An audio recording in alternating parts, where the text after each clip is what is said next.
Sir, Gruhalakshmi ಹಣ ಬರ್ತಾ ಇಲ್ಲ. ಗೃಹಲಕ್ಷ್ಮಿ ಹಣ ಕೆಲವೊಂದು ಕಡೆ ದುರುಪಯೋಗ ಆಗಿರ್ತಕ್ಕಂಥದ್ದು ಅದನ್ನು ಪತ್ತೆ ಮಾಡ್ತಾ ಇದ್ದಾರೆ. ಅಂದರೆ ಸತ್ತವ್ರ ಖಾತೆಗೆ ಹೋಗಿರ್ತಕ್ಕಂಥದ್ದು, ಬೇರೆ ಕಡೆ ಇದ್ದು ಎರಡು ಕಡೆ ತೊಗೊಳ್ತಕ್ಕಂಥದ್ದು, ಇದನ್ನೆಲ್ಲ ಪರಿಶೀಲನೆ ಮಾಡ್ತಾ ಇದ್ದಾರೆ. ಅದು ಪರಿಶೀಲನೆ ಮುಗಿದ ಮೇಲೆ ಏಕಕಾಲಕ್ಕೆ ದುಡ್ಡು ಹಾಕುವಂಥ ಕೆಲಸ ಮಾಡ್ತಾರೆ. ಪ್ರತಿಪಕ್ಷ ನಾಯಕರು ಆರೋಪ ಮಾಡ್ತಾ ಇದ್ದಾರೆ, ಇದು ಗೃಹಲಕ್ಷ್ಮಿ ಅಲ್ಲ, ಚುನಾವಣೆ ಲಕ್ಷ್ಮಿ ಅಂತ. ಈಗ ಯಾವ ಚುನಾವಣೆ ಇದೆ?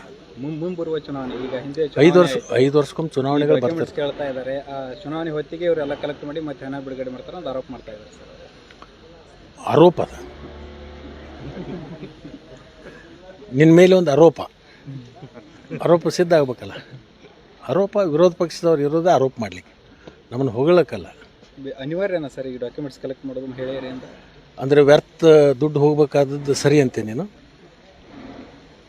ಈಗ ನಿನ್ನ ತಿಂಗಳಿಗೆ ನಿನ್ನ ಮೀಡಿಯಾದವರು, ನಿನ್ನ ಸಂಸ್ಥೆಯವರು ನಿನಗೊಂದು ಸಂಬಳ ಕೊಡ್ತಾರೆ ಒಂದು ತಿಂಗಳಿಗೆ. ಒಂದೇ ಸಲ ತಗೋತೆ, 2 ಸಲ ತಗೋತೇವೆ? ಇಲ್ಲ, ತಿಂಗಳಿಗೆ ಒಂದು ಸಲ ತಗೋತೆ, 2 ಸಲ ತಗೋತೆ? ಒಂದು ಸಲ ತಗೋಬೇಕು, 2 ಸಲ ತಗೋಬೇಕು? ಅದನ್ನು ಮಾಡ್ತಾರೆ.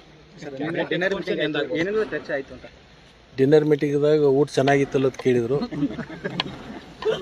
ಡಿನ್ನರ್ ಮೀಟಿಂಗ್ದಾಗ ಯಾವುದೂ ಚರ್ಚೆ ಆಗಿಲ್ಲ, ಯಾವುದೇ ರಾಜಕೀಯ ಚರ್ಚೆ ಇಲ್ಲ, ಏನಿಲ್ಲ.